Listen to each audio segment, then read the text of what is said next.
Dans la ville labyrinthique de Nagan, où résident érudits et explorateurs, un enseignant est apparu, expliquant le concept des arts de la parole, affirmant que, quelle que soit la race ou la langue, les arts de la parole sont inutilisables dans le monde des visiteurs. Après la leçon, le Cels a demandé à Yuno de lui enseigner les arts de la force, étant donné la compétence de Yuno dans ce domaine, et Yuno a accepté. Ailleurs, un groupe de personnes combattait un golem métallique, étonné par son émergence du labyrinthe, suspectant qu'il poursuivait un voleur. Il pensait l'avoir maîtrisé, mais il a bougé à nouveau, et l'un d'eux a ordonné de chercher son noyau d'énergie. Pendant ce temps, le Cels s'entraînait avec Yuno à déplacer des pierres. Ensuite, ils ont mangé et parlé du couronnement de Sévit du Royaume uni de l'Ouest en tant que reine et de la création d'Oriachia, disant que le grand labyrinthe est plein de secrets pas encore entièrement découverts, malgré la fin du roi démon. Soudain, le sol trembla violemment, des bâtiments s'effondrèrent et un golem émergea des décombres, attaquant le Cels et la tuant. Yuno assista à la scène horrifiante et s'enfuit, mais le golem la vit à travers son objectif. En fuyant, elle a demandé de l'aide à une femme à proximité, mais la femme a été rapidement tuée, augmentant la panique de Yuno, surtout que le feu se propageait et que la ville se remplissait de golems. Elle a juré qu'elle ne mourrait pas, et lorsqu'un golem s'est approché d'elle, elle a libéré son pouvoir, le frappant avec des étincelles explosives et le renversant. Elle a réalisé qu'elle aurait pu sauver le Cels. Déterminée à affronter les golems, elle les défia de la tuer, mais un jeune homme mystérieux apparut soudainement, élimina les golems avec son arme et demanda si elle voulait vraiment mourir. Elle resta choquée, et il continua en disant qu'il y avait encore des choses agréables qui l'attendaient. Elle lui demanda s'il était un visiteur, et il répondit qu'elle pouvait l'appeler comme elle voulait. Elle se demanda s'ils avaient vaincu tous les golems, car son monde contenait aussi des machines de combat, mais aucune n'égalait la puissance de son épée. Alors qu'il commençait à cueillir des herbes, Yuno l'avertit de leur poison. Alors il les jeta et demanda si elle avait de la nourriture. Elle l'a exhorté à fuir, car la ville était condamnée, et il a demandé pourquoi. Elle désigna une créature massive, se demandant s'il pouvait la tuer avec son épée. Il s'avéra que le grand labyrinthe lui-même n'était qu'un golem colossal conçu pour vaincre le véritable roi démon. Le jeune homme lança son épée directement dans la poitrine du golem, le faisant tomber inerte. Après avoir récupéré son épée, il demanda de la nourriture et promit de la protéger des attaques de golem. Elle lui demanda son identité et il répondit « Sujiro, le dernier des Yagyu Shinkaju ». Elle réalisa qu'il était un visiteur totalement différent de leur monde et remarqua sa capacité à utiliser les arts oratoires, ce qui était impossible pour les visiteurs. Elle se souvint des paroles de son professeur, disant que le monde des visiteurs était construit sur les lois de la physique, les rendant incapables de comprendre les arts oratoires. Pourtant, elle ne pouvait ignorer la force de Sujiro, qui insistait pour se battre pour le plaisir malgré ses avertissements répétés. Il se déplaçait avec une vitesse incroyable, tranchant les golems en courant, et elle se demandait quel était le secret de sa vitesse surhumaine. Soudain, un golem massif apparut et déchaîna une lumière immense, la même qui avait brûlé la ville auparavant. Alors que les lumières se répandaient, détruisant tout autour, Sujiro grimpa sur le corps du golem et trancha rapidement son cou, remerciant Yuno pour son aide. Il se rappela une histoire du passé sur une technique de combat appelée Mutodori, qui permet à un guerrier d'esquiver l'attaque d'un adversaire et de voler son arme. Il utilisa ce concept pour poignarder le golem dans son noyau d'énergie, provoquant son effondrement final. Yuno resta en admiration, se demandant pourquoi le grand labyrinthe avait bougé aujourd'hui. Était-ce à cause du pouvoir de Sujiro, ou l'avait-il fait intentionnellement pour l'affronter? Sujiro revint vers elle, exprimant sa joie de détruire des golems, expliquant que la poitrine était le centre de diffusion d'énergie, ce qui rendait plus facile de trouver leurs points faibles. Alors qu'il se préparait à partir, elle l'arrêta et lui offrit de la nourriture, qu'il mangea avec appétit, admettant qu'il avait oublié sa faim pendant le combat. Elle l'observait silencieusement, découragée par la présence de personnes si fortes, sentant que leur existence rendait sa vie insignifiante. Elle se remémora les batailles et la destruction causée par les golems et décida de compter sur elle-même. Sujiro lui demanda sa prochaine destination, et elle lui dit que c'était Oriachia, la plus grande ville jamais vue, où se rassemblaient les combattants les plus forts. Une idée lui vint à l'esprit, et elle proposa de guider Sujiro à Oriachia en tant que chercheuse de Nagan, ce qui faciliterait les choses. Accepta son offre, et tandis qu'elle regardait la dévastation autour d'elle, elle marcha avec lui. Dans la nouvelle principauté de Lithia, le général Taran, connu sous le nom de Gardien, avait fui Oriachia et déclaré l'indépendance de Lithia vis-à-vis d'Oriachia, la renommant la nouvelle principauté, ce qui provoqua une réponse militaire d'Oriachia. Un jour, Lana, surnommée la Tempête Lunaire, revenait à Lithia après avoir été envoyée comme espionne pour Taran. Pendant son voyage, des nuées de dragons wyvernes s'agitèrent et faillirent attaquer. Lana demanda à Igar s'ils pouvaient atteindre leur destination avant que les dragons ne les rattrapent, mais il répondit que c'était impossible, car il conduisait la calèche à vitesse maximale et pourtant il pourrait encore être dévoré. Plus tard, il lui raconta ce qu'il avait entendu à propos de Maître Taran et de son titre, Reine des démons. Lana a commenté que c'était juste un titre que le royaume lui avait donné, et il a dit qu'il avait entendu dire que la société Minya était gouvernée par 3 royaumes, avec seulement Oriacia restant, car les autres avaient péri à cause du roi démon. Il se demandait si le roi démon s'était couronné lui-même, et bientôt une conversation s'est engagée entre Shulk et Igwar, où Igwar se moquait de Shulk pour ne pas en savoir beaucoup et ne pas croire qu'il travaillait comme mercenaire. Igwar répondit qu'il avait vécu sa vie pour manier la lame, d'où son nom, Igwar de la mer profonde, tandis que Shulk se présenta comme Shulk le coupe-voix. Lana exigea qu'ils arrêtent de se disputer pour ne pas s'entretuer avant d'arriver. Soudain, ils réalisèrent que les dragons Wyvern n'étaient pas les seuls à les poursuivre. Lorsque Lana vérifia la situation derrière le rideau, elle remarqua des hors-la-loi en embuscade pour s'emparer de leur cargaison, car ils étaient complètement entourés, faisant face à la fois à des dragons et à des criminels. Le nombre de poursuivants augmenta et l'un d'eux fit exploser la zone avec des explosifs, menaçant le conducteur de s'arrêter où ils seraient tous soufflés. Juste au moment où un hors-la-loi s'apprêtait à tirer sur le conducteur, un Wyvern s'est soudainement jeté sur lui, l'emportant dans le ciel. Ses compagnons se demandaient pourquoi les dragons étaient arrivés si vite, mais Lana remarqua que les dragons venaient de la ville et leur dit qu'ils pouvaient se détendre. Pendant ce temps, les hors-la-loi ont essayé de tirer sur les dragons, mais n'étaient pas entraînés pour le combat aérien, alors ils sont tous tombés après avoir été déchiquetés par les dragons. Les dragons Wyvern se tenaient au-dessus de leurs cadavres avant que d'autres dragons noirs ne s'envolent dans le ciel, et l'un des dragons ordonna de ne pas manger de chair de Minya, seulement de les déchiqueter comme un avertissement à ceux qui osent affronter la nouvelle principauté. Il ordonna au reste de l'Essent de lancer une attaque aérienne, menant à un affrontement féroce entre les deux camps. Des feux furent lancés dans les airs, et l'un d'eux demanda si Lord Ringiji était un dragon Wyvern. Lana le confirma, disant que grâce à la protection des dragons Wyvern, la nouvelle principauté était hautement sécurisée, car aucune autre ville dans l'histoire n'avait utilisé des dragons Wyvern pour la guerre aérienne. Ils étaient invincibles. Igwar a demandé pourquoi les hors-la-loi les attaquaient, et Lana a répondu que c'était pour cela que sa présence et celle de Shulk étaient nécessaires. Igwar a demandé si quelqu'un dirigeait les hors-la-loi, et Lana a confirmé, disant que c'était quelqu'un qui tirerait profit d'attaquer Lithia. Shulk a conclu qu'Oriacia était le véritable adversaire. Ailleurs, Ido mangeait son repas, parlant de Lithia et confirmant que les attaques des hors-la-loi sur les caravanes commerciales ne suffiraient pas, car ils avaient affaire à Tarin le gardien. Son compagnon répondit que la compétition impériale pour choisir un champion était une affaire sérieuse, et si Lithia lançait une attaque à grande échelle, il serait impossible de la gérer, donc la guerre devrait être le dernier recours, suggérant l'assassinat et demandant l'avis de Ido sur l'escouade Ilia du 17e ministre pour mener à bien la mission. Ido s'y opposa, alors il suggéra le général Argent le 6e, mais préféra ne pas impliquer Argent, car il était actuellement dans la vallée de Tillet pour soumettre un dragon là-bas.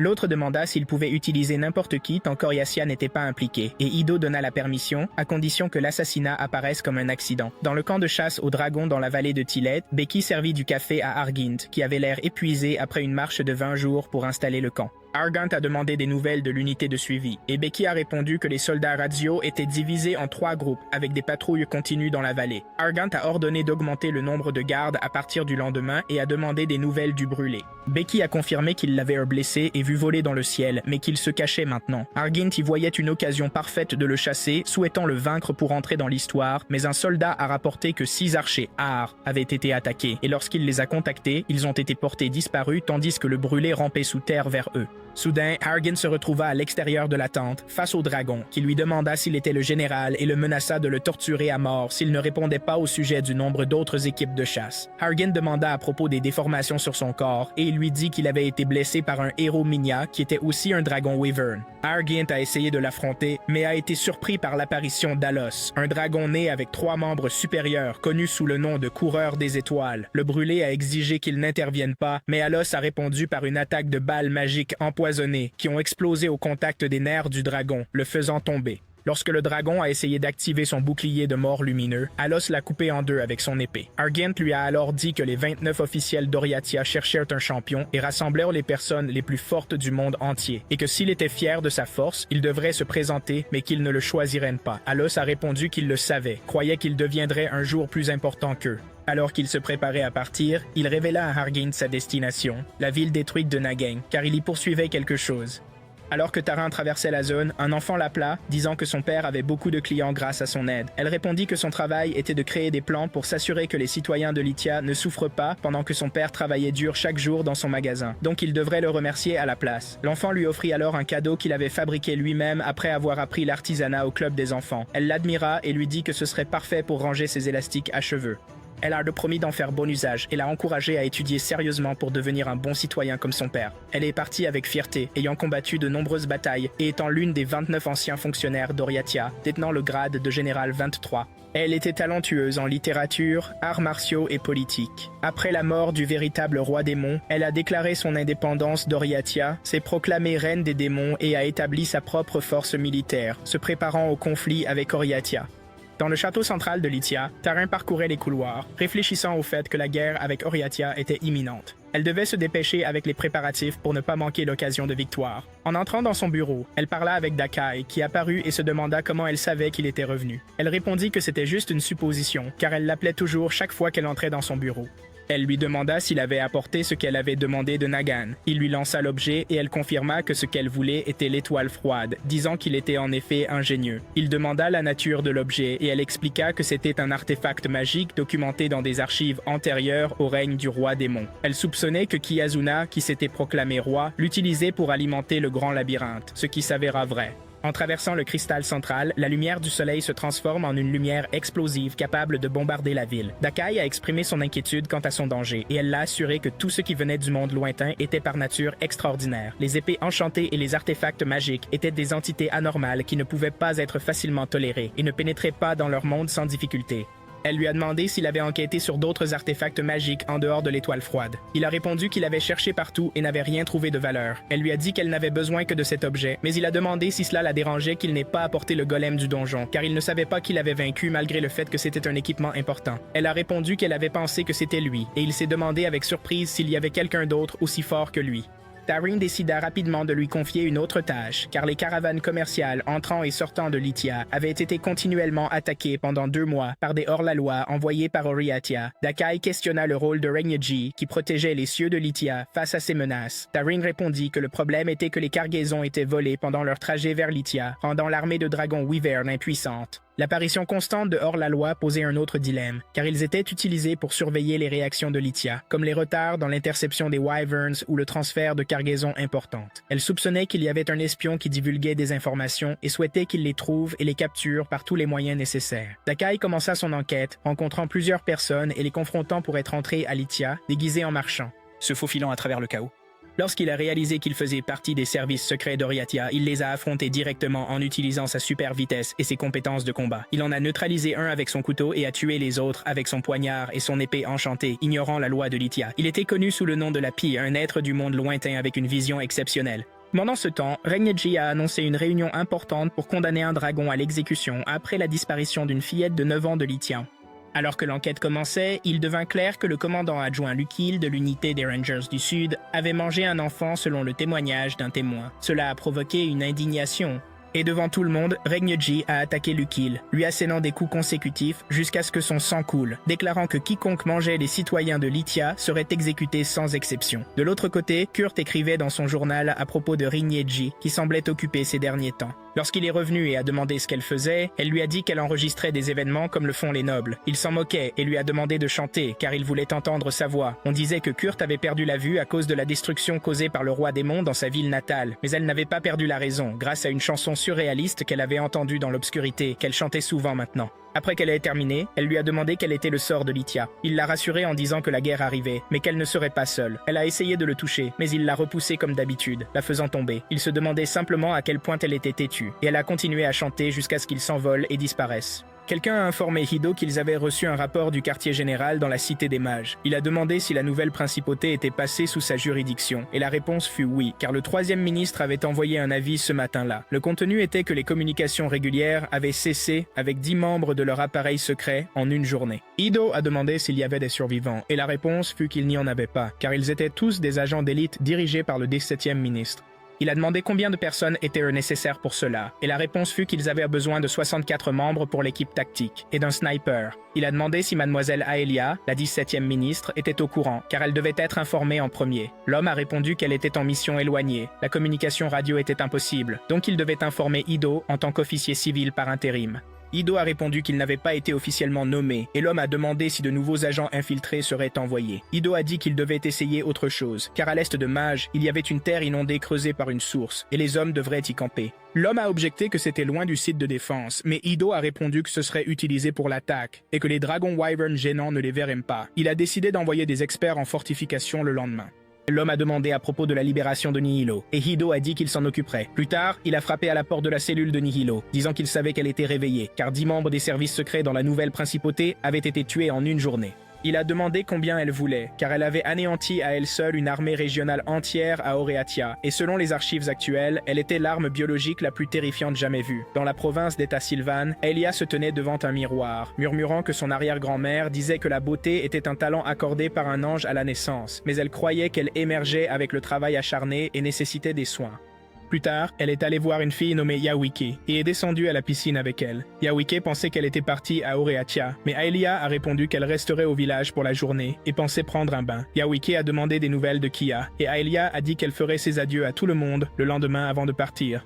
Yawik lui a demandé de lui apprendre quelque chose de spécial et Aelia a répondu qu'elle ne lui enseignerait que l'art de la parole. Elle a commencé à expliquer qu'il y avait 4 systèmes principaux, mentionnant les arts de la chaleur et de l'artisanat. Yawike a demandé si elle les avait appris seule et Aelia a dit qu'elle les avait appris de sa voisine, Moya. Aelia a continué en disant qu'il y avait aussi les arts de la force et de la vie, expliquant les usages de chacun.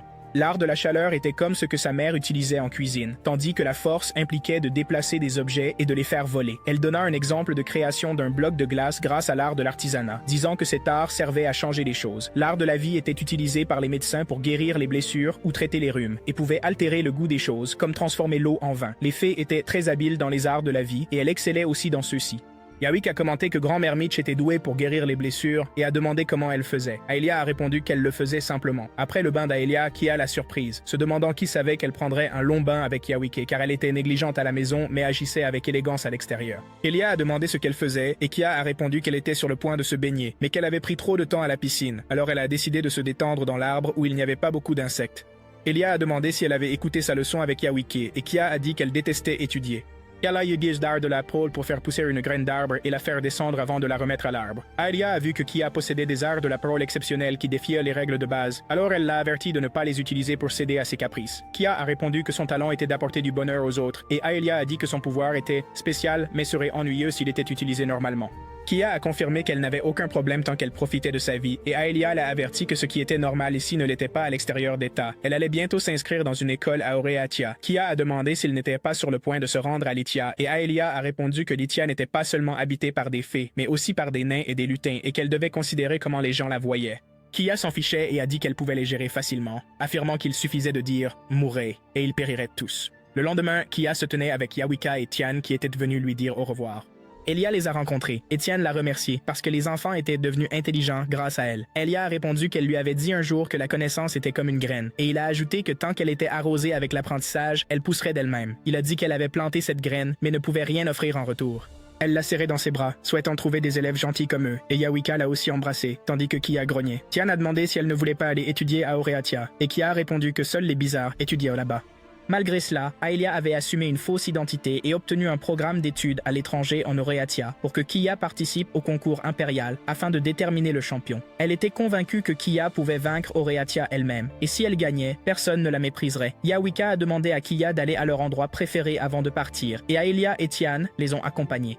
Tian remarqua qu'il ne savait pas qu'il y avait un chemin caché à travers les buissons menant à la colline, et Yawika lui dit que cela menait à un endroit où il pouvait voir le sommet de la tour de guet du village. Elia a supposé que des sangliers ou des cerfs utilisaient ce chemin. Etienne a dit qu'il pouvait se débarrasser des sangliers avec ses arts de force. Ils ont avancé et Aelia s'est souvenu que pendant le festival de la récolte, elle avait enregistré les mesures défensives prises, fascinée par l'excitation et la beauté, et avait appris les usages des plantes de la forêt. Elle avait envoyé des dossiers détaillés sur certaines herbes médicinales à Oreatia par un oiseau et avait enquêté sur une zone reculée où un brouillard dense entravait le passage humain. Elle savait que l'armée d'Oreatia finirait par tout prendre de ce village, car il y avait des rumeurs d'un village de l'ère du roi démon avec quelqu'un possédant de grands arts de la parole. Elle avait appris l'emplacement du village d'un soldat de Lithia capturé et devait s'occuper de quiconque connaissait son lien avec ce monde. Bientôt, les enfants l'informèrent qu'ils étaient arrivés, et Kia dit que l'endroit n'était pas spécial, alors elle lui demanda de ne pas venir. Tian et Yawika suggérèrent qu'elle dissipe les nuages avec son pouvoir, et Kia demanda aux étoiles de se disperser, ce qu'elles firent, révélant une vue magnifique. Elia était émerveillée, voyant que Kia était invincible avec son pouvoir, car peu importe qui se dressait sur son chemin, elle gagnait toujours. Ensuite, Kia et Aelia ont dit adieu au village et sont partis. Lana est retournée à Lithia et Taren l'a félicité d'avoir choisi Shulk, Igwar, et l'a remercié, disant que la présence de quelqu'un avec un talent oratoire puissant n'était qu'une rumeur. Lana a répondu que ce serait dangereux s'ils existaient réellement.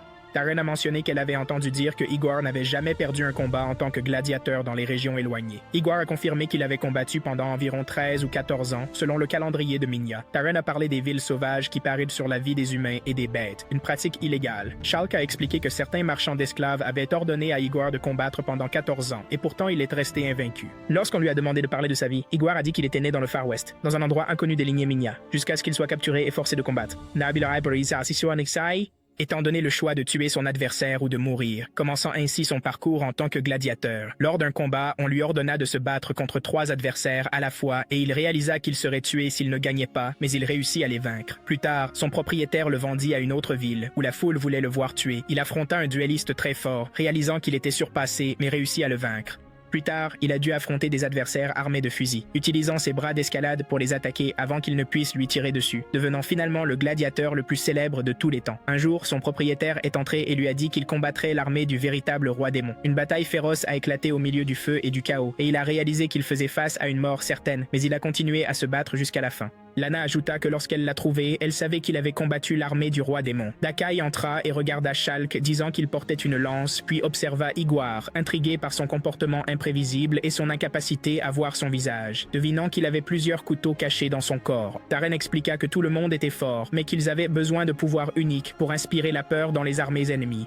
Lana demanda à Shulk s'il était prêt pour la mission, et il répondit qu'il était un mercenaire et ne travaillerait pas sans paiement à l'avance. Elle confirma qu'elle savait exactement quelle récompense il cherchait, des informations sur la dernière terre où le roi démon est mort. Dakai se moqua de ses intentions, disant qu'il prendrait la récompense et s'enfuirait, mais Shulk rétorqua qu'il ne fallait pas s'attendre à un travail gratuit. Dakai commenta qu'il était mieux loti que le silencieux Igwar. Il lança une pomme à Igwar, en demandant à propos de sa nourriture, mais Igwar la remit sur la table et la coupa avec son couteau, déclarant qu'il ne mangeait pas de fruits. Lana était étonnée, réalisant que les grimpeurs utilisent 3 bras à la fois. Igwar révéla tous ses bras, disant qu'il pouvait utiliser 42 bras, ayant perfectionné ses compétences en duel en tuant un grand nombre sans être contrôlé par qui que ce soit. Dans le village du mont Raishi, Ido exprima son inquiétude que les sacs les ralentiraient, expliquant que cela prendrait 3 jours et demi, et demanda s'il y avait assez de lits pour tout le monde. Kozi répondit que la maison des pauvres de la communauté religieuse avait des chambres supplémentaires, mais n'était pas sûre pour la nourriture. Ido l'assura que ses soldats ne mendiraient pas de nourriture à la communauté et demanda à Kozi s'il était fort, malgré le fait qu'il soit juste un agent d'entretien. Kozi a confirmé qu'il était effectivement fort. Quand Kozi est retourné au siège de la communauté, Rebel a demandé combien de temps il avait été absent, et il a répondu qu'il était revenu avec de nombreux invités. Nehelo s'est présenté, disant que Kozi était son escorte, ce qui a surpris Rebel, mais elle n'a pas commenté. Kozi a demandé à Rebel comment elle était sortie de prison, et elle a répondu qu'elle avait obtenu sa liberté en échange de son aide à Ido. Il se demandait ce qu'elle aurait fait si elle n'avait pas eu cette chance, et elle a dit qu'elle aurait peut-être combattu. Il a demandé si quelqu'un comme elle avait survécu à l'ère du roi démon, et il a répondu qu'il avait survécu parce qu'il avait un ange à ses côtés. Pendant le dîner, Rebel a mentionné que les soldats de Yoriachia avaient campé là pendant un moment, mais que les commerçants venus aujourd'hui étaient plus polis et l'avaient aidé. Nehelo se demandait pourquoi les soldats étaient venus, surtout qu'ils étaient sous le commandement du 6e général, Argent. Rebel répondit qu'ils étaient venus affronter Vichon le Brûlé, le dragon noir de l'âge des légendes. Kozi commença à jouer à un jeu de chasse au dragon avec les enfants, ce qui étonna Nehelo. Plus tard, il l'emmena dans sa chambre et lui demanda de se reposer. Il se détendit sur le canapé jusqu'à ce que Rebel vienne et demande s'il coopérerait avec Lithia, expliquant que certaines personnes de Lithia avaient proposé de soutenir leur église en échange de leur aide. Soudain, une flèche vola vers Kozi, mais il la dévia. Rebel essaya de le protéger, mais fut blessé. Un des assaillants tenta de la convaincre que Kozi collaborait avec Yoriachia, mais elle n'écouta pas. Kozi l'a défendu et a mis à terre un des assaillants.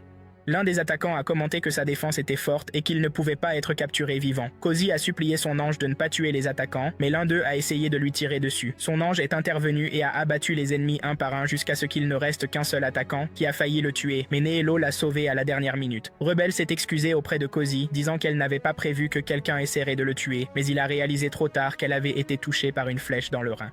Il s'excusa auprès d'elle avant qu'elle ne meure dans ses bras. Plus tard, Kozi vit la manifestation de son ange dans le ciel, et Nehelo demanda s'il voyait toujours un ange.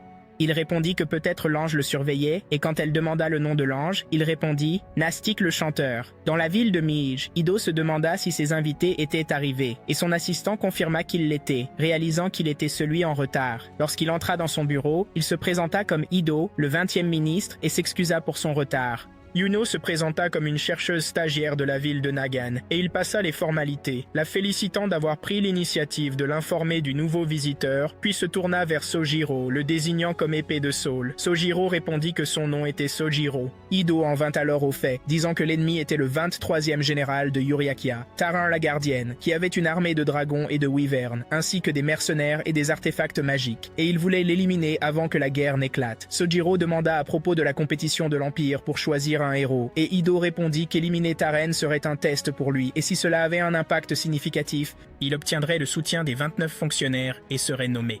Yuno chuchota à Sojiro, lui conseillant d'être plus poli avec Ido, car c'était une figure très importante. Mais Ido les rassura, en disant qu'ils avaient de la chance, car il était une personne tolérante. Il supposa que les affaires de Lithia étaient importantes pour Yuno, et elle le confirma, demandant s'il était sûr qu'un des partisans de Taren avait été dans le labyrinthe de Nagan ce jour-là. Il répondit avec assurance que son nom était Dakai Lapi, un duelliste qui portait une épée bleue enchantée. Elle se demanda si le golem du sous-sol avait été activé à cause de l'entrée de Dakai dans les profondeurs du labyrinthe, et Ido pensa que ce n'était peut-être que sa spéculation. Elle demanda sa permission pour accompagner Sogiro, et il accepta. Ailleurs, Rigniji fit face à Dakai, qui l'informa qu'il était venu enquêter sur les ordres de Taren, mais Rigniji refusa de coopérer avec un duelliste insensé. Dakai répondit que le sentiment était réciproque, car il n'avait aucune admiration pour les Wyverns. Il demanda ensuite à propos des journaux, et Rigniji répéta « Journaux ?» Dakai expliqua qu'il s'agissait de notes quotidiennes écrites dans un carnet et demanda s'il savait que Kurt tenait également des journaux. Rigniji niait savoir, et Dakai révéla qu'il s'agissait de journaux tactiles, probablement enregistrant ses conversations avec elle, l'accusant de négligence pour avoir discuté de ses tâches militaires avec elle, entraînant des fuites d'informations vers Uriacha. Rigniji a menacé de le tuer s'il touchait Kurt, et Dakai a demandé s'il avait une chance de le vaincre, en faisant référence à l'incident d'il y a 4 ans lorsque le roi démon a détruit les seins précédents de Rigniji, la période où Kurt a perdu la vue, se demandant comment il avait réussi à construire un nouvel essaim si rapidement.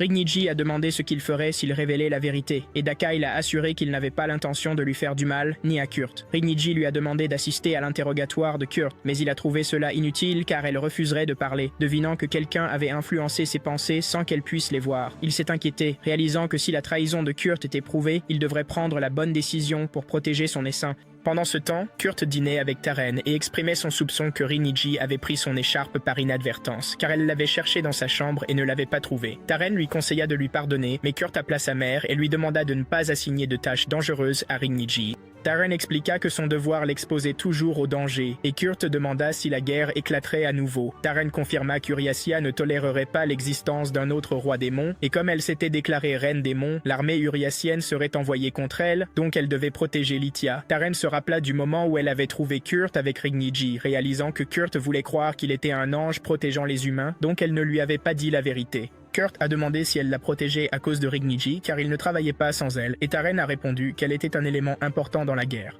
Kurt a demandé s'il vivrait heureux si la guerre se terminait et qu'il gagnait, et Taren l'a rassuré en disant qu'il n'y avait pas de quoi s'inquiéter, confirmant qu'elle n'avait jamais perdu de bataille qu'elle avait combattue auparavant et qu'elle mettrait fin à la guerre contre Uriacia aussi rapidement que possible. Ailleurs, Kea marchait avec Elia, dans une zone ressemblant à un marché, et a noté qu'Eta avait plus d'arbres. Elia a répondu qu'Uriacia était une ville plus belle, mais Kea l'a accusé de mentir, tandis qu'Elia a admis à elle-même que son arrivée à Lithia n'était pas pour le tourisme ou les leçons de Kea, mais qu'elle avait un atout secret qui devait rester caché et qu'elle devait se débarrasser de quiconque connaissait sa relation avec Kea avant la compétition.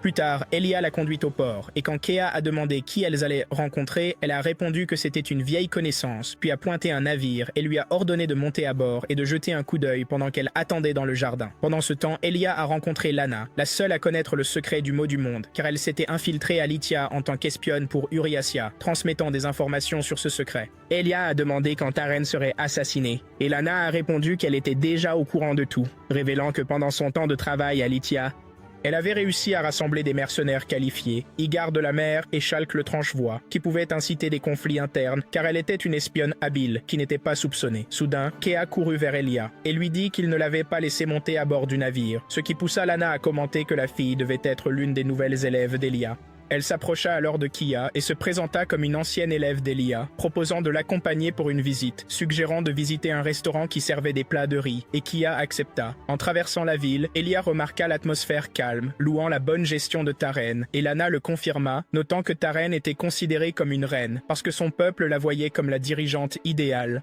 Elia remarqua que les gens faisaient la fête dans la taverne et fut surprise qu'ils célèbrent malgré la guerre imminente avec Uriasia, supposant qu'ils avaient confiance en l'armée de dragons invincibles. Elia admit qu'elle devait beaucoup à Taren, mais n'avait pas trouvé l'occasion de la remercier, et Lana répondit que si Taren n'était pas tuée, une nouvelle guerre éclaterait sans vainqueur. Après cela, Elia laissa Kia se reposer sur le canapé. Quand Kia se réveilla, elle se demanda s'ils étaient arrivés à l'auberge, et Elia répondit qu'ils étaient proches. Ensuite, Lana demanda à Elia si elle irait bientôt à Oriasia, et Elia répondit qu'elle achèterait d'abord un jouet pour Kia à Lithia. Après le départ de Lana, Elia remarqua qu'elle avait rencontré Dakai, qui l'informa qu'il y avait un espion parmi eux, Mademoiselle Kirt. Cela la surprit, et elle demanda s'il voulait dire que la fille adoptive de Taren divulguait des informations. Il le confirma, expliquant qu'elle utilisait le braille pour écrire ses notes, ce qui amena Lana à écarter la possibilité d'une trahison et à soupçonner que quelqu'un l'avait exploitée. Dakai ajouta qu'utiliser une fille aveugle pour recueillir des informations était une idée brillante, et profiter de son absence de la ville était la tactique parfaite, car l'informateur était parti à la recherche de mercenaires. Ses paroles éveillèrent les soupçons de Lana, mais elle demanda des preuves. Il a précisé que Lana elle-même était l'espionne. Depuis son retour de la ville, elle copiait les notes et les divulguait avant que ses camarades ne puissent y accéder, puis envoyait les copies aux espions d'Oriasia. Elia regardait Dakai escorter Lana vers Mademoiselle Taren, réalisant qu'elle était tombée dans un piège, et toute confession de sa part mènerait à sa propre enquête. À ce moment-là, Kia s'est réveillée et a demandé à Elia ce qui se passait. Elia répondit qu'un voleur avait kidnappé Lana et qu'il devait la sauver, tandis que les soldats d'Oriasia se dirigeaient vers la frontière de Lithia. Juno les accompagna, expliquant qu'elle était venue étudier le terrain de Lithia. Elle se demanda à quel point il était dangereux de s'approcher, et le commandant répondit que la situation avec Lithia était volatile, mais qu'il y avait un traité leur accordant une période de grâce pour retirer leur indépendance et rejoindre Oriasia. Il ajouta que Lithia elle-même avait demandé ses patrouilles. Lorsque Juno interrogea sur les hors-la-loi, il expliqua qu'Oriasia les incitait, ce qui lui fit réaliser que les patrouilles n'étaient qu'une démonstration de force. Le commandant poursuivit en affirmant que Lithia en était pleinement consciente et utilisait les patrouilles pour harceler et épuiser psychologiquement les soldats d'Oriasia, exploitant même la moindre erreur pour déclencher une guerre. Il a confirmé que Taren comprenait les règles du jeu, mais Lithia n'avait pas encore de véritable raison d'attaquer. À ce moment-là, Sugiro est intervenu, disant qu'il avait parcouru cette distance en croyant qu'il y aurait un adversaire digne à combattre, mais maintenant il se demandait ce qu'il ferait si aucune bataille n'éclatait. Il a déclaré son intention de rencontrer Taren lui-même et de la provoquer à la guerre. Le commandant nota son enthousiasme, mais Juno s'excusa rapidement, expliquant que Sugiro ne venait pas de leur monde. Le commandant répondit qu'Oriasia désirait la paix et avait prévu de faire de Lithia une région indépendante, abolissant le titre de roi démon. Sugiro a demandé si Lithia utilisait des dragons Wyvern, et le commandant a confirmé qu'ils étaient une force dangereuse échappant au contrôle des clans Minya. Il a expliqué que Taren essayait de construire un nouveau système au lieu d'un royaume, ce qui la rendait plus semblable à une Shura possédée par la guerre. Soudain, Sugiro les arrêta, signalant des ennemis, alors que Shulk et Higuar apparaissaient. Le commandant ordonna à ses soldats de se préparer au combat, exigeant que les mercenaires présentent leur permis de voyage.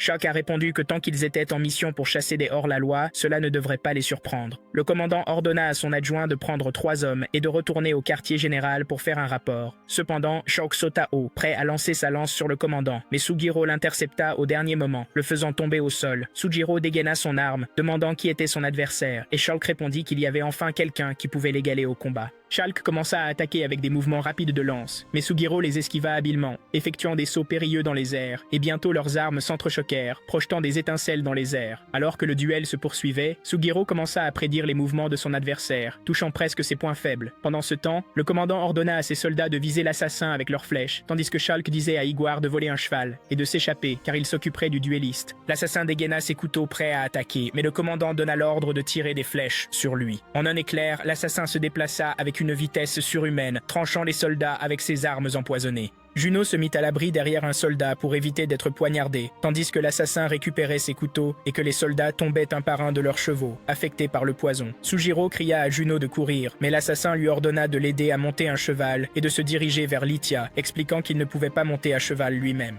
Juno réalisa qu'il l'avait délibérément gardée en vie, parce qu'elle était la plus faible d'entre eux. Alors elle obéit et partit avec lui, tandis que Sugiro continuait son combat contre Shulk. Dans la cité des mages, Argint rendit visite à Edo, lui proposant de l'aider à s'occuper des dragons Wyvern. Cependant, Edo refusa, lui rappelant son échec lors de la récente chasse aux dragons, et lui ordonna de retourner à Oreacia, laissant ses soldats derrière, car il avait un plan spécial pour les dragons de Taren. Carnet a objecté, soulignant que le vrai problème n'était pas Taren mais Alos, le coureur des étoiles, qui ne resterait pas silencieux après que Lithia ait volé l'étoile froide du labyrinthe de Nagan. Il a prédit que Mage pourrait faire face à une double attaque d'Alos et de Lithia. Face à cette menace, Edo a accepté d'aider Argent.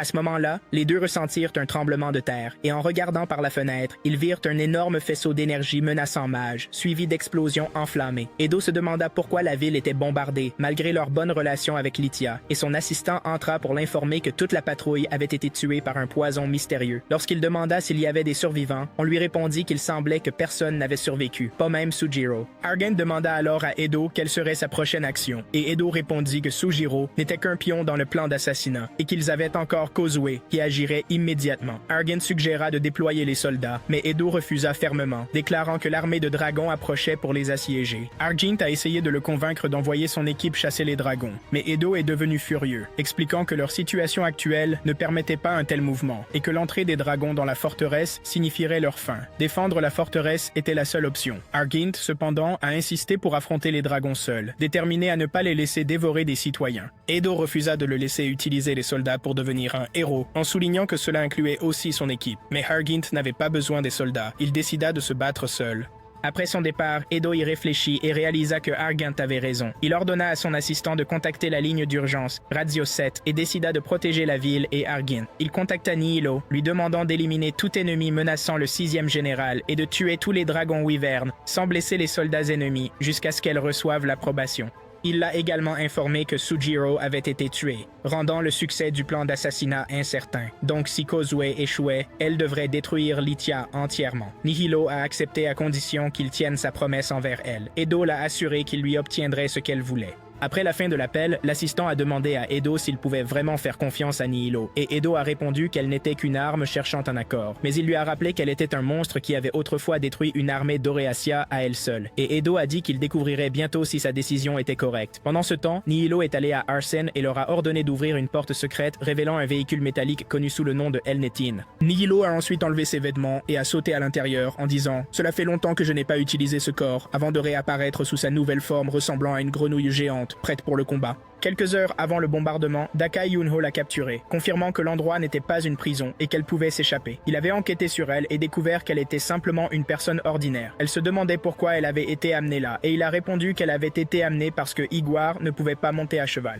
Il lui dit de se sentir chez elle, car il avait un autre invité à gérer. Alors qu'il se retournait pour partir, elle vit son arme et se souvint des mots de Edo à son sujet, disant qu'il était Dakai Lapi. En regardant son épée, elle déduisit qu'il était un duelliste. Il demanda si elle était impressionnée. Elle répondit qu'elle était Euno du labyrinthe de Nagan et le blâma pour l'avoir analysé, ce qui avait fait bouger le golem. Il rétorqua qu'ils étaient ceux qui voulaient analyser le labyrinthe en premier, donc la destruction de Nagan était inévitable. Personne ne s'attendait à ce que le golem du sous-sol s'active lorsque quelqu'un atteignait le cœur du labyrinthe. Elle lui dit qu'il était responsable de la destruction de sa ville et de la mort de ses amis, et qu'il commençait maintenant une guerre. Il répondit que les gens choisissent entre la guerre et la paix. Elle se souvint de Sojiro disant « Tout le monde est pareil », ne pensant qu'à la guerre tout en ignorant les innocents écrasés sous leurs pieds. Elle le menaça alors de le faire souffrir comme elle avait souffert. Il la défia de le faire immédiatement, demandant si elle avait l'intention de tirer la flèche cachée dans sa manche et la mettant au défi d'essayer pour voir qui était le plus rapide. Elle recula et il lui dit calmement de ne pas s'épuiser avec des pensées de vengeance, mais de trouver un nouveau foyer et une nouvelle famille. Il lui assura qu'il la libérerait une fois que les choses se seraient calmées à l'extérieur. Pendant ce temps, Shulk est retourné au château où Iguar a demandé pourquoi il était en retard. Il a répondu que le duelliste Sojiro était habile et a dit à Dakai qu'il pourrait ne pas être le seul visiteur à Lithia. Lorsqu'on lui a demandé s'il avait tué Sojiro, il a dit non, expliquant qu'il n'avait pas encore reçu sa récompense et que commander sa mort mettrait sa vie en danger. Taren est intervenu, disant qu'il en avait assez fait et suggérant que Sojiro pourrait l'attaquer seul. Shulk a souligné qu'il s'était à peine échappé et l'a assuré que personne ne la blâmerait si elle décidait de fuir, mais elle a refusé, disant que son destin était de gouverner les gens par la peur et qu'elle ne pouvait pas s'enfuir. Elle commencerait la guerre, soumettrait toute opposition par la force et combattrait aux côtés des autres en s'appuyant sur leur talent et leur courage au combat. Igor exprima sa joie d'être protégé, tandis que Shulk dit qu'il recevrait sa récompense. Dakai mentionna quelqu'un se dirigeant vers le château qui pourrait vaincre Shulk, et Regneji déclara qu'il s'en occuperait. Taren lui ordonna d'éliminer tous les obstacles, de détruire la ville de Mige et de couper leur ligne d'approvisionnement pour montrer la terreur des dragons Wyvern. Il confirma que toute la lignée Minya à Mige deviendrait de la nourriture pour son essaim. Après le bombardement de la ville, les soldats se sont précipités pour aider les citoyens, essayant de les sauver de la destruction et des incendies. Certains ont remarqué que le feu se propageait malgré leurs efforts pour l'éteindre, tandis que les dragons Wyvern volaient au-dessus, leur faisant croire que les dragons allumaient les flammes. Argan se tenait devant eux, se présentant et expliquant que lancer des pierres faisait partie de l'attaque. L'ennemi était astucieux, utilisant des tactiques au sol pour les bombarder avec des pierres, tandis que leurs alliés mettaient le feu à la ville et larguaient des bouteilles de carburant pour propager les flammes, essayant de les déloger de leurs abris. Une fois qu'ils émergeraient, ils seraient attaqués. Il a confirmé que l'attaque était soudaine, sans déclaration de guerre, et que Lithia avait violé le traité de paix. Les citoyens se demandaient ce qu'il en était de l'armée auréasienne et combien de temps il pourrait tenir. Il a répondu que son unité avait été anéantie et qu'il faudrait du temps pour que d'autres troupes arrivent, laissant la défense et la planification comme leurs seules options. Soudain, une attaque de dragons a eu lieu et Argan leur a ordonné de battre en retraite. Il est tombé au sol, regardant l'un des dragons tomber. Il a réalisé qu'Alus attaquait les dragons Wyvern, comme il l'avait prédit, et a exhorté les citoyens à rester calmes. Lorsqu'ils ont demandé ce qui se passait, il a expliqué que sa mission était de chasser les dragons, mais que protéger la ville était leur responsabilité. Quiconque voulait se battre devait se rendre à Lithia où il les dirigerait. À ce moment-là, Alus était engagé dans une bataille aérienne contre les dragons Wyvern, tandis que Regneji leur ordonnait de l'éliminer. Ils ont tiré leurs armes sur Ta lui, mais il contrôlait la situation, dirigeant son arme vers les dragons pour frapper quiconque s'approchait. Alors que le bombardement continuait, Kia et Ilia couraient pour sauver Lana. Kia a utilisé son pouvoir pour la localiser, mais Ilia l'a averti de ne pas attirer l'attention, soulignant qu'ils allaient s'infiltrer dans la base du voleur pour la sauver et attirer l'attention serait dangereux. Lorsqu'ils ont atteint un endroit gardé par 2 hommes, Ilia a ordonné à Kia de les endormir, car ils étaient des alliés de Dakai et elle l'a fait immédiatement. Ils ont rapidement atteint la cellule de Lana, mais ses blessures graves ont poussé Ilia à demander à Kia de surveiller à l'extérieur pendant qu'elle la soignait. Lana se demanda comment Ilia l'avait trouvé, notant que même l'équipe tactique n'avait pas pu contourner la sécurité pour l'atteindre. Elle demanda ensuite pourquoi Kia était avec elle et déduisit rapidement qu'elle devait avoir trouvé le motte du monde. Ilia la réprimanda de parler et l'avertit de ne pas aggraver ses blessures, mais Kia appela bientôt, sentant quelqu'un approcher. Igar apparut, et Lana cria son nom, affirmant qu'Ilia et Kia étaient devenus pour la tuer, tout en insistant sur le fait qu'elle n'avait révélé aucune information. Igwar se demanda comment la fille avait pu entrer, puis sortit ses 42 dagues, mais Lana lui parla rapidement du mot du monde que le nouvel émirat recherchait. Alors que les dagues de Igwar se dirigeaient vers Kia, elle commanda à son pouvoir de la protéger de tout danger, et les dagues tombèrent. Lorsqu'il tenta d'attaquer à nouveau, il se désintégra en cendres, choquant Kia et Ilia. Lana saisit l'opportunité et s'enfuit. Ilia pensait que la poursuivre davantage pourrait mettre en danger le mot du monde, alors elle attrapa la main de Kia, insistant sur le fait qu'elle devait s'échapper. Mais Kia refusa, déterminé à sauver Lana. Ils partirent, laissant Igwar mort derrière eux. Cependant, les mots de Kia n'étaient pas la raison de la mort de Igwar. C'était Cozy, caché à proximité, dont l'ange, Nastic, avait poignardé Igwar avec son épée Fang of Death parce qu'il était sur le point d'utiliser un poison évaporant pour tuer tout le monde, ce qui aurait également affecté Cozy. L'armée s'est rassemblée à Lithia et le commandant a commencé à donner des instructions, avertissant d'une attaque de cavalerie et insistant pour ne laisser passer aucun cavalier. À ce moment-là, Sojiro est arrivé et a ordonné aux soldats de s'écarter, mais ils ont tiré des flèches sur lui et les a toutes déviées avec son épée, se moquant de leur mauvaise précision. Le commandant a demandé s'il était un tueur à gages, et il a répondu qu'il leur avait donné une chance de s'écarter. Avant qu'il ne puisse en dire plus, Nihilo est apparu dans son nouveau corps, tranchant les soldats avec ses armes, choquant Sojiro qui se demandait ce qu'elle était. Elle a continué à avancer, menaçant tout le monde de mort. Le commandant a ordonné l'utilisation des canons et d'alerter les dragons Wyvern, mais Nihilo a sauté par-dessus avec agilité. Sojiro l'appela de nouveau, demandant qui elle était. Elle répondit qu'elle le connaissait comme le maître du Saule et qu'elle était son allié. Il lui dit qu'elle devrait le combattre aussi, et quand elle demanda pourquoi, il répondit simplement qu'elle était forte. Il se jeta sur elle avec son arme à une vitesse fulgurante, et elle demanda s'il était un adepte. Elle répondit que le véhicule qu'elle utilisait et la personne qu'il contrôlait incarnaient la vie elle-même, mais elle n'avait pas l'intention de se battre contre lui car elle était sur le point de terminer sa mission. Elle tua bientôt tous les soldats et se prépara à partir, mais Sojiro la poursuivit, attaquant avec son épée. Nihilo se demanda s'il y avait vraiment quelqu'un qui pouvait briser son armure, mais elle fut surprise lorsque son épée la trancha facilement, se demandant quel genre d'arme c'était. Il semblait qu'il y avait quelqu'un d'autre à part Cozy capable de la tuer, même si elle possédait des armes mortelles capables de percer des armées entières d'un seul coup. Elle avait reçu 2 corps pour le combat et la destruction, faisant d'elle une sorte de cheval de guerre blindé. Pendant ce temps, les dragons Wyvern poursuivaient Talus, tandis que Regneji expliquait à son essaim que Helensingen, la lame lumineuse, était l'attaque la plus puissante d'Alus, libérant une étincelle qui s'étendait sur 4 mètres lorsqu'elle était brandie. Son autre épée enchantée, l'oiseau frissonnant, pouvait voler seul et émettre un bruit terrifiant en faisant un ennemi distinct.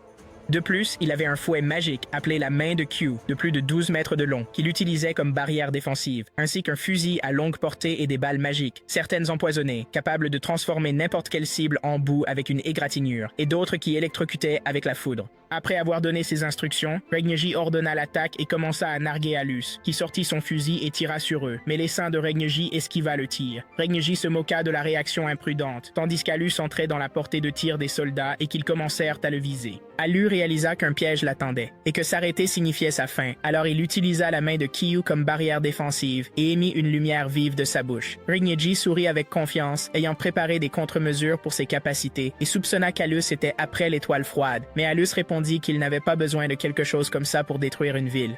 Bientôt, des incendies éclatèrent dans toute la ville, mais Regnegi minimisa l'attaque, soulignant que seules les rues brûlaient, pas les installations militaires. Alus se demanda ce qui se passerait si le feu se propageait à Kurt, mais il fut surpris par un autre essaim appartenant à Regnegi. Il a demandé qui ils étaient, et Regnegi a répondu qu'il avait reconstruit son unité, détruite il y a 4 ans, en utilisant les arts de la vie pour altérer leurs esprits. Il pourrait utiliser la même méthode sur lui aussi. Alus était furieux et l'accusa de mentir, mais Regnegi demanda s'il prolongeait la conversation juste pour gagner du temps, car sa défaite était imminente. Des flèches volaient vers Alus en masse et Regnegi dit que ses forces avaient été préparées même avant son arrivée. Alus répondit qu'il ne parlait que pour lui donner une chance d'admettre son erreur. Mais bientôt les armes des dragons l'abattirent. Regnegi ordonna à son essaim de le poursuivre, s'attendant à ce qu'il essaie de voler à basse altitude. Alors il dit à ses soldats de l'arrêter à tout prix, même si cela signifiait leur vie. En effet, l'un d'eux a suivi Alus, qui volait au-dessus des flammes, mais il a utilisé son fouet pour transpercer le soldat, puis a attaqué les autres avec ses armes, se moquant des préparations de Regnegi. Mais Regnegi n'était pas sans plan. Il a libéré des insectes géants, attirés par la fumée s'élevant du corps d'Alus, l'entourant. Il a expliqué que l'endroit où il se battait était rempli de nids de scarabées mortels, et que son plan depuis le début avait été de l'attirer dans ce piège, où les scarabées le dévoreraient et détruiraient son cerveau. L'épée d'Alus tomba de sa main alors que les insectes commençaient à consommer son corps et que Regnegi déclarait sa victoire. Mais soudain, une explosion massive éclata du sommet d'un bâtiment, renversant complètement Regnegi et son essaim. Au milieu de la destruction, Alus retrouva sa force, se moquant de Regnegi pour avoir trop parlé. Il ramassa sa lame et s'envola haut, prêt à se battre à nouveau. Tandis que les citoyens de Maeg attaquaient les soldats de Lithia, les accusant d'avoir incendié leur ville, Kia traversa les flammes, disant à Ilia que le feu les entourait de toutes parts. Ilia se demanda si la cause était l'émeute déclenchée par les soldats de Maeg ou si quelqu'un d'autre était responsable de l'incendie. Soudain, 2 hommes bloquèrent leur chemin. L'un confirma à l'autre qu'ils n'étaient pas des soldats, mais l'autre répondit qu'ils appartenaient à Lithia, la ville qui avait détruit Maeg, les rendant coupables aussi. Alors qu'ils tentaient de s'approcher, Shulk apparut soudainement et les tua avec sa lance. Il questionna ensuite leurs identités, car ils ne semblaient pas être de Lithia. Ni Kia ni Ilia ne répondirent, mais Ilia envisagea de faire ordonner à Kia de demander à Shulk de mourir pour les avoir tués, bien qu'elle réfléchissait encore à la manière de le lui faire dire avant qu'il ne puisse attaquer. Avant qu'elle ne puisse décider, Kia prit la parole, disant qu'elle venait de la ville d'État pour étudier et désigna Ilia comme son enseignante. Elle remercia Shulk de les avoir sauvés, mais lui dit qu'il n'avait pas besoin de tuer les citoyens. Shulk les dirigea vers le côté est, où les soldats de Lithia évacuaient les citoyens, leur assurant que le feu n'y était pas encore arrivé. Kia demanda son nom, et il répondit qu'il avait un nom quand il était vivant. Pendant ce temps, les soldats organisaient le passage des citoyens, en priorisant les femmes et les enfants. Ilia a essayé de convaincre Kia de quitter la ville à cause du danger, mais elle a refusé de partir sans Lana. Ilia se souvenait de son enfance, pleurant au chevet de quelqu'un, souhaitant avoir eu quelqu'un en qui elle pouvait avoir confiance à l'époque. Les mots de Kia la sortirent de ses pensées, soulignant la nécessité de sauver Lana, sinon elle le regretterait en vieillissant. Elle demanda à Ilia de l'accompagner et, après un moment d'hésitation, Ilia réalisa qu'elle n'avait plus de raison de tuer Lana, mais elle craignait que quelqu'un ne soupçonne l'existence du mot du monde si elle laissait Kia faire à sa guise. Pourtant, elle céda à l'insistance de Kia et elles commencèrent à chercher Lana. Alors qu'elle marchait, Kia demanda à Ilia si elle se sentait désolée pour Lana à cause de la destruction de sa ville. Ilia répondit qu'elle espérait que tout reviendrait à la normale. Ailleurs, Dakai se tenait devant une fontaine, disant qu'il l'avait autrefois appréciée avant qu'un dragon et un Everne tombent à proximité, révélant la destruction complète de la ville. Les citoyens de Maeg massacraient le peuple de Lithia et le feu se répandait partout. À ce moment-là, Nihilo apparut et Dakai lui dit que toutes les équipes s'étaient retirées, ne laissant que lui. Elle lui a dit qu'il aurait dû se retirer aussi, mais il a insisté sur le fait qu'il les avait fait battre en retraite pour ne pas le gêner, croyant que fuir dans ce monde était une grande perte. Il a dégainé son épée pour l'attaquer et elle lui a ordonné de regarder alors que tout autour d'eux commençait à s'effondrer. Elle a lancé ses armes et a sauté sur lui, mais il a esquivé, remarquant un noyau dans son corps comme les golems qu'il avait vus à Nagen. Il demanda où c'était, déterminé à la tuer, et se glissa rapidement entre son armure, la frappant avec son épée. mais il réalisa que son armure était robuste. Elle lui dit qu'il était un duelliste habile, mais qu'il ne pouvait pas la vaincre. Lorsqu'elle l'appela duelliste, il demanda qui l'avait poignardé auparavant, mais elle répondit en lançant plus d'armes tranchantes sur lui. Il continua à sauter pour éviter ses attaques jusqu'à ce que son pied touche la fontaine, et il admit qu'il avait toujours aimé cette fontaine. Il étudia ses mouvements jusqu'à ce qu'elle saute dans les airs, formant une toile d'araignée. Quand elle essaya de le piéger, elle lui dit qu'il était temps pour lui de mourir, mais il ordonna aux soldats d'allumer l'étoile froide qui brûla son véhicule avec sa chaleur. Après que l'étoile froide se soit arrêtée, Dakai fut surpris de la voir se relever. Réalisant que la chaleur et le choc ne l'affectaient pas, elle a demandé s'il pensait l'avoir vaincu, mais il continuait à se demander comment quelqu'un pouvait rester en vie sans aucune ventilation. Il a essayé de la tirer dans l'eau pour la détruire, mais cela n'a pas fonctionné, et son épée enchantée ne pouvait pas la pénétrer. Alors qu'il réfléchissait à la façon dont quelqu'un d'autre avait réussi à la blesser, elle l'a attaqué avec sa griffe, le renversant, mais il s'est relevé, déterminé à essayer à nouveau. Elle fut surprise qu'il soit encore en vie, et il agita son épée, disant qu'il n'était pas un duelliste, mais un voleur. Elle répondit qu'elle essayait de s'harmoniser avec Minya, et qu'il pourrait bien s'harmoniser. Il lui dit de le regarder, puis soudain s'envola, s'entourant d'une toile d'araignée, confirmant que sa véritable compétence résidait dans le vol d'armes et l'ouverture de serrure. Il sauta rapidement et poignarda son véhicule, qui s'ouvrit, révélant son visage, qu'il trouva aussi beau qu'il l'avait imaginé. Elle lui demanda comment il avait fait et il lui dit qu'il avait dû réfléchir un peu, que son réservoir biologique pouvait fonctionner sur les nerfs, et si c'était le cas, la trappe s'ouvrait de la même manière. Il a décidé de la détruire en détruisant les nerfs avec du venin, volant l'une des épées empoisonnées qu'Iguar avait cachées dans son corps, utilisant son observation aiguë pour localiser l'emplacement exact du flux nerveux de son véhicule, ciblant une partie spécifique du cerveau avec le venin pour ouvrir la trappe, utilisant la blessure que Sujiro avait précédemment faite comme trou de serrure. Pendant ce temps, Lana est apparue quelque part, annonçant que Iguar avait été tué, tandis qu'elle regardait les incendies entourant la ville, déclarant que les monstres qui piétinaient les autres comme des déchets ne devraient pas être autorisés à rester. Kia et Ilia l'ont rapidement trouvé et elle leur a dit que l'endroit était plein de monstres et que ce qui se passait était vraiment terrifiant. Elle saisit l'étoile froide, déterminée à tout détruire, et commença à activer sa lumière. Mais Kia l'arrêta avec son ordre et elle s'éteignit. Lana se calma, réalisant qu'elle avait eu peur et qu'elle n'avait pas pu penser clairement. Kia demanda alors à Ilia si le but de son pouvoir était de rendre les gens heureux, comme elle le lui avait dit auparavant. Mais Ilia l'a arrêté, la mettant en garde de ne pas révéler son pouvoir. Pourtant, Kia a ordonné au feu de disparaître, et ils se sont éteints, rassurant Lana, qui a directement demandé à Ilia si elle prévoyait de la tuer, la suppliant de ne pas le faire.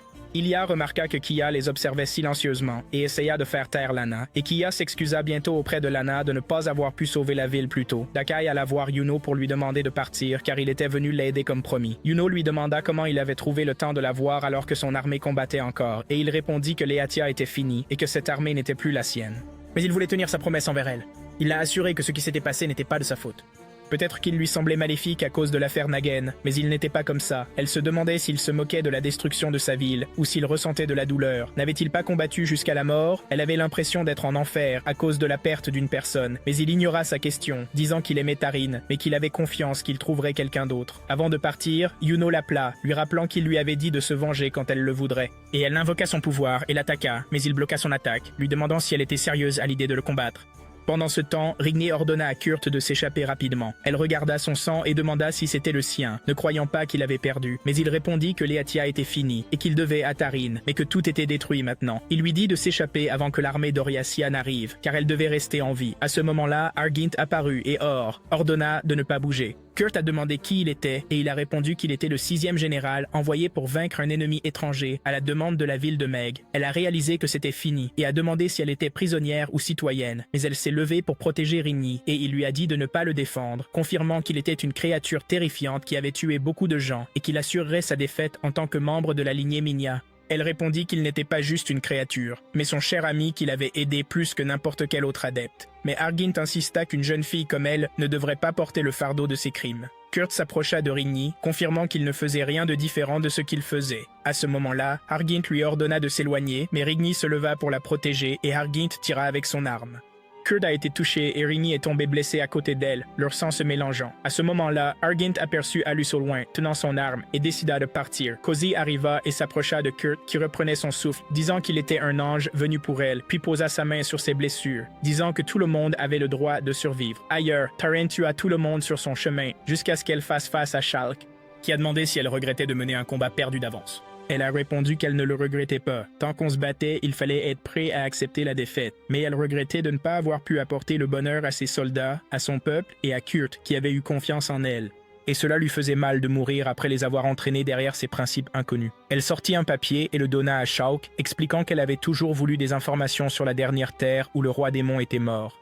Arbors, elle lui conseilla de faire lire le document par quelqu'un car elle avait exploré cette terre plusieurs fois, mais ses tentatives échouaient toujours, indiquant la présence d'un monstre inconnu là-bas. Pourtant, ces explorateurs avaient réussi à cartographier la zone. Shulk lui dit que s'il avait travaillé plus dur, il aurait pu l'aider davantage. Elle lui jeta le papier, disant qu'elle ne pouvait pas lui offrir une plus grande récompense que cela, et lui dit d'aller où il voulait. Shulk est parti, disant qu'il pensait qu'elle ferait une bonne reine, mais qu'elle n'était pas qualifiée. Pendant ce temps, Yuno a essayé de frapper Dakai, déterminé à porter au moins un coup, mais il lui a dit de s'échapper, mais elle a continué d'essayer jusqu'à ce qu'il reste immobile, et elle l'a finalement frappé au visage. Il lui dit qu'elle avait gagné et doutait de la revoir avant de partir. Mais soudain, Sujiro apparut avec son épée, saluant Dakai, qui réalisa alors que les flèches de Yuno avaient diminué en nombre parce qu'elle les utilisait pour envoyer des signaux à Sujiro pour la localiser, mais il ne s'y attendait pas à ce moment-là. Yuno lui a dit que son nom était Yuno la griffe lointaine, et Dakai a ri hystériquement, disant que la vie était pleine de surprises, et qu'il ne pouvait pas croire qu'une fille l'avait vaincu. Il s'est tourné vers Sujiro, disant qu'il devait être le duelliste qui avait coupé l'araignée, et qu'il semblait avoir une bonne épée.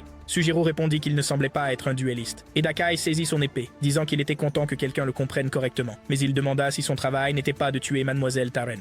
Sujiro répondit qu'il était venu seulement pour combattre quelqu'un qui en valait la peine, et il ne voyait pas tuer Taren comme un objectif valable, mais il pensait que suivre les flèches de Yuno serait plus excitant.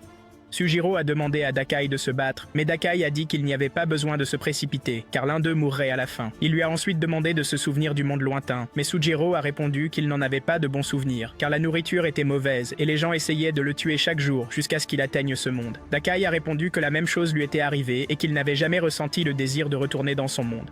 Peut-être que tous les visiteurs étaient comme eux, seuls parce qu'ils étaient forts. Mais malgré cela, il aimait sa solitude et ce qu'il était. À ce moment-là, Yuno a crié à Sujiro de tuer Dakai, car elle voulait se venger. Le combat a commencé entre eux, chacun montrant ses compétences en armes.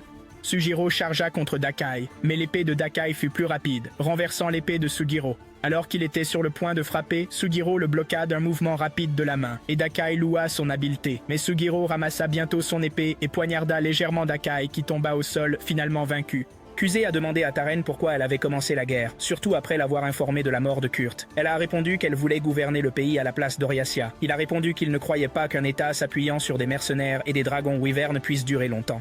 Elle a souligné que de nombreux dirigeants avaient été conduits à la ruine par la folie du pouvoir. Il se demandait si son plan depuis le début était de s'allier avec Oriacia et que la bataille n'était qu'un moyen de rassembler les monstres menaçant le monde et de les opposer les uns aux autres, surtout depuis que Lithia avait permis aux dragons wyvern et à la lignée Minya de coexister. Il a demandé si cela s'était produit à cause de sa fille, mais elle a nié, expliquant que le but était de soumettre les dragons wyvern sous son commandement. C'est pourquoi elle avait eu besoin de Kurt dès le début.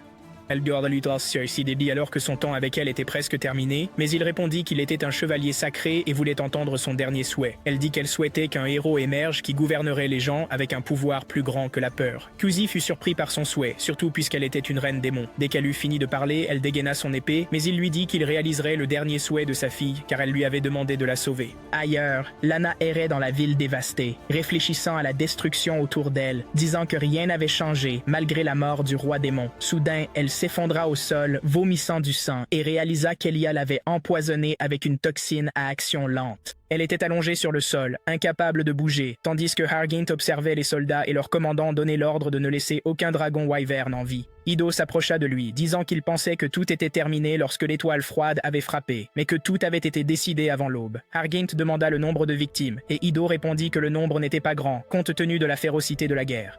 Il ajouta que les autorités présenteraient à la bataille comme une rébellion menée par Taren et l'armée de dragons wyvern, ce qui permettrait à Oriacia d'intervenir sous le prétexte de reconstruction et d'annexer immédiatement Lithia, mettant fin à la principauté après la défaite de Taren. Ailleurs, Kia était avec Elia dans une calèche, disant qu'elle était forte et que son pouvoir était invincible, même contre les incendies et les batailles. Elle pouvait surmonter n'importe quoi. Elia répondit que ce n'était pas sa faute, mais elle était déterminée à ne pas révéler sa véritable identité avant la compétition, car elle devait la protéger jusqu'à ce qu'elle gagne. Kia a demandé si elle était en colère à propos de l'évasion de Lana et Elia a dit non. Le lendemain du tumulte, Kuzi se tenait devant une tombe et demanda au fossoyeur s'il avait besoin d'aide. L'homme le remercia et dit que les cercueils appartenaient aux victimes de l'incendie d'hier et de l'attaque du dragon wyvern, où de nombreux soldats étaient morts. Kuzi pria pour eux, notant qu'ils pouvaient être des soldats de la Cité des Mages, mais qu'il n'y avait pas de différence entre eux et les soldats de Lithia après la mort. Le fossoyeur répondit qu'ils étaient des soldats protégeant le pays. Alors Kuzi aida à porter les cercueils, disant que personne ne devrait mourir de cette façon, c'est pourquoi il faisait de son mieux pour sauver les autres. Pendant ce temps, Sujiro et Yuno dirigeaient des chariots transportant des citoyens. Yuno a demandé s'il monterait dans la calèche, mais il a dit qu'il détestait les calèches. Elle lui a dit que le plan d'Oreacia avait réussi, mais les ordres étaient d'assassiner Terran, donc il pourrait ne pas avoir l'occasion de participer à la compétition de l'Empire. Il a répondu indifféremment, disant que ce n'était pas un problème, car il avait apprécié combattre Dakai et ne regrettait pas ses décisions. Yuno lui a dit qu'il ne se souciait que de lui-même et de ceux qu'il combattait, comme si le monde entier n'avait pas d'importance. Il a dit qu'elle avait peut-être raison, mais tout ce qu'il savait, c'était manier une épée et tuer. Elle lui a rappelé qu'elle avait promis de le guider et lui a demandé de lui parler du monde lointain d'où il venait. Pendant ce temps, Ido examina le véhicule de Nihilo et découvrit qu'il était hors service, s'excusant de ne pas pouvoir satisfaire sa demande. Plus tard, il rencontra Alos, qui lui demanda s'il était un général important à Oreacia comme Hargant. Mais Ido dit qu'il n'était qu'un fonctionnaire civil, pas un général. Il expliqua qu'il savait pourquoi Alos était venu. Puisqu'il avait survécu au combat, il pouvait le tuer et prendre ce qu'il voulait, ou il pouvait conclure un accord, car il savait qu'Alos voulait l'étoile froide. Mais Alos a dit qu'il avait entendu dire qu'Oreacia prévoyait une compétition massive pour choisir un véritable héros, et il voulait y participer pour combattre Hargint. Ido sourit, disant qu'il avait eu l'intention de suggérer la même chose, et lui dit qu'il le soutiendrait en tant que candidat principal. Un an plus tôt, au conseil d'Oreacia, le troisième ministre, Gilkay, a dit que ceux qui avaient déposé des rapports se considéraient comme des héros et cherchaient la gloire. Il se demanda, se pourrait-il que le véritable héros soit mort sans que personne ne le sache? Étant donné le pouvoir du roi démon, c'est possible. Alors qu'il réfléchissait, Yuka s'approcha et demanda pourquoi il était en colère. Il répondit que c'était à propos de la question du héros. Gilkay demanda à Yuka s'il avait reçu des ordres pour réprimer les rebelles, ce qui expliquait pourquoi il portait une armure. Yuka a dit qu'il avait été forcé d'en tuer 2. Il a ajouté que la guerre du roi démon était terminée, mais maintenant,